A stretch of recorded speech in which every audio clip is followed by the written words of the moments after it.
From 9 now. A little something for the weekend with Sam Hunt.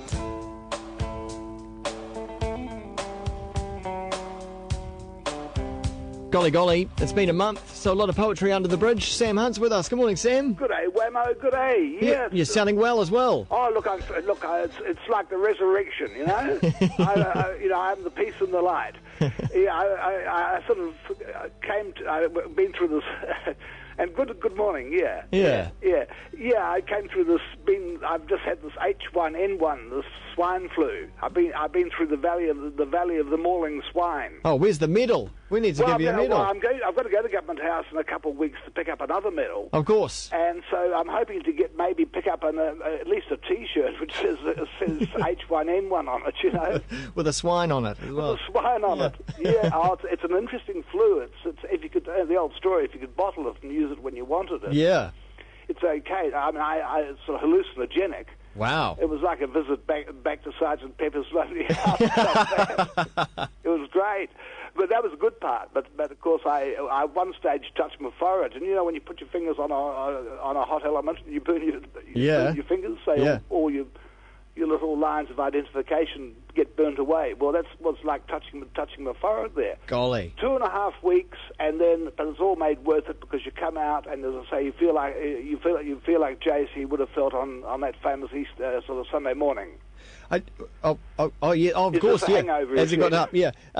And there's that trip that people go on. I think it's somewhere in the Amazon. You take some kind of crazy drink of something, and then you go and sit in the middle of the bush and completely freak out. And then at the end of it, the average day to me. Yeah, I know. But at the end of it, you're supposed to know all about the universe. Did you come out? That's what I do every day. No, it's actually good. I love it. I don't want to, in fact, the listeners will be bored, very silly about me talking about my health, but I'd never known anything like it. 64 years on the planet. They now calls me Mr. 8 squared. Mr. 8 squared. I've never had a trip like this one before. How did Alf handle it? He was away from school but he was much better. I mean, mine lasted 2.5 weeks, and Alf lasted about 8 days. Okay, good. Yeah, so you know, I mean, maybe even of some. But anyway, today it's beautiful. Big nor'easters building up, and we've got these great big sheets out on the line, and we've got this big long bit of eucalypt, which is like a what do you call it? Like a clothesline pole, so you can stick it right up high. It's right up there. These sheets, and you can hear them cracking in the wind. You know, it's pretty lovely, actually. You might be able to take off with one of those as well. Well, it's just good having it, you know. Yeah. Yeah. And of course, and I saw you and at the film, at the premiere. Of your documentary. Well, it's a documentary about you. Yes. Yeah. Yeah.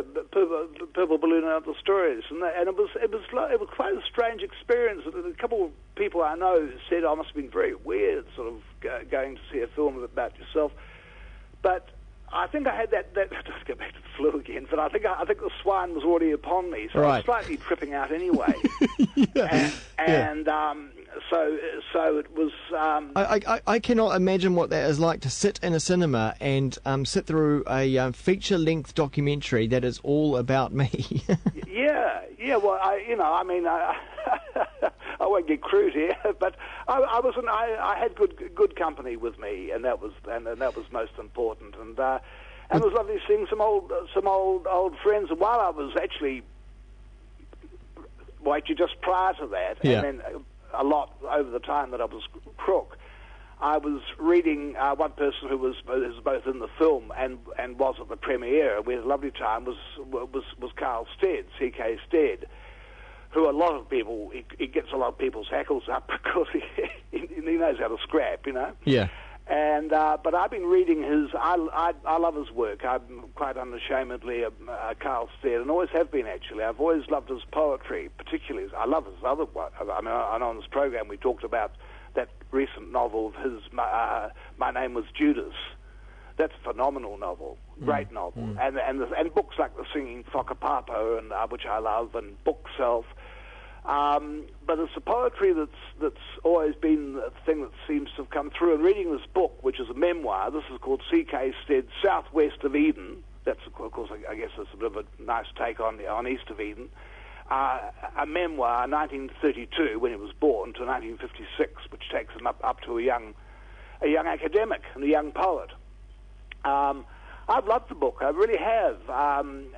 And why I like it is because, I don't want to sound like a big sort of lit crit here, but reading it all the time, whatever he's doing, and he's obviously highly intelligent. I mean, they just got to look at the photograph of him as a little boy on the front cover. Lovely-looking kid too, and he can see a brain there which is going to change things, and good. But I just wonder though, because a good documentary gets opinions from a wide range of people about the subject, and so you really get a good overall kind of feeling for the subject of the documentary. And C.K. Stead was one of the ones, as you say, was interviewed. And I just wondered how you felt about his comments when he said that he felt that he very much admires you, but he feels that the focus of your poetry is quite narrow. Yeah, well, look, I was asked this. Somebody said, "Oh, bugger, bloody Carl Stead." Well, I said, "No, excuse me," and I quite agree. I've always said, and he actually did say this too, as I recall in the film. He said, but of course, Sam would say to that probably, well, that's really what I do. I stand on I'm paraphrasing now, but what I do say is as a human, I stand on a narrow bit of land called Aotearoa, and I don't travel the world. I'm not trying to cover the whole of humanity. I've always believed you find the universe in a grain of sand. So when he said my range is narrow, I wasn't in the least bit insulted. In fact, I'd far rather be narrow and accurate than wishy-washy and trying to make grand statements. Let me read Wammo, just a short bit of prose, and then just from this is when he's in his last year at high school at Mount Albert Grammar School.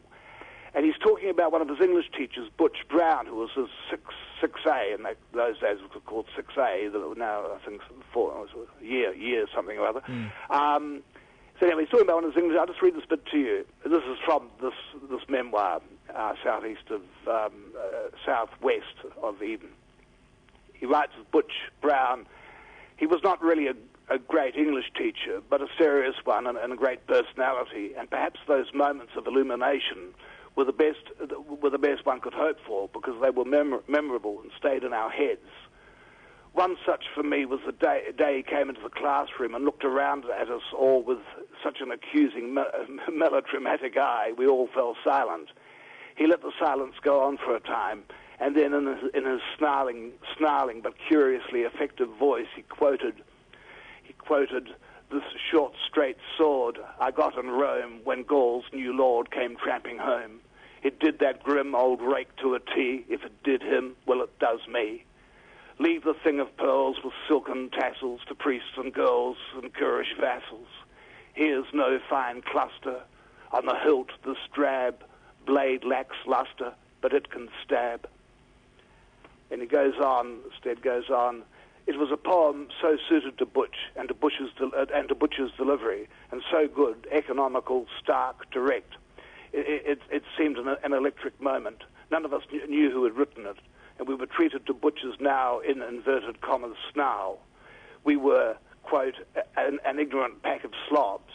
This was a poem by a New Zealand poet, R.A.K. Mason, and we should know it and know his work. Bloody marvellous. Yeah. And those moments of illumination. What I'm saying is, I've loved the book, and I've loved it for the poet coming through. And maybe just to finish, I wrote a little poem, in fact, on the subject. Oh, cool. Okay. Yeah. It's not. It may sound like I'm poking the borax at Carl, which I'm not. It's in fact, it's chord 49, and I'll leave off with chord 50. So the last two chords. These came incidentally from the H1N1 fever. Yeah, I was wondering if something had. The old literary critics will be able to pick up the H1N1 references. They'll be out there in English departments working on it right now. So here's chord 49. It's just there are 4 lots of 2 lines, 8 lines. If Stead had stayed on the train and not got off at Kaiwaka, he could have ended up at Taipua, but he didn't, and that, apart from affecting his and all our lives, was part of the problem, but only a part. And chord 50, not related, but just the same shape. The highway under a fat moon could be a river with boats floating on it, and us in our own boat travelling down river to the Dargaville wharf. It's not a river, of course, but it is Dargaville. So there you are. There's a couple of little somethings for the weekend. Yeah. And nice to talk to you, Wammo. Nice to have you back, You've Sam. been away too, because it wasn't all me away, was it? No, it was twice me and twice you. we missed was it New Zealand Poetry Day as well? We missed out on that. I had to cancel a concert in Havelock North, with Barry Saunders. But we're going to do that. They're just rescheduling that. Oh, cool. And I've got a couple of shows coming up at the end of next week, and that's sort of at Matakana at the Ascension Winery. That's sold out. That's with Gary McCormick, and who was also in the film. Yeah, it's been an interesting time.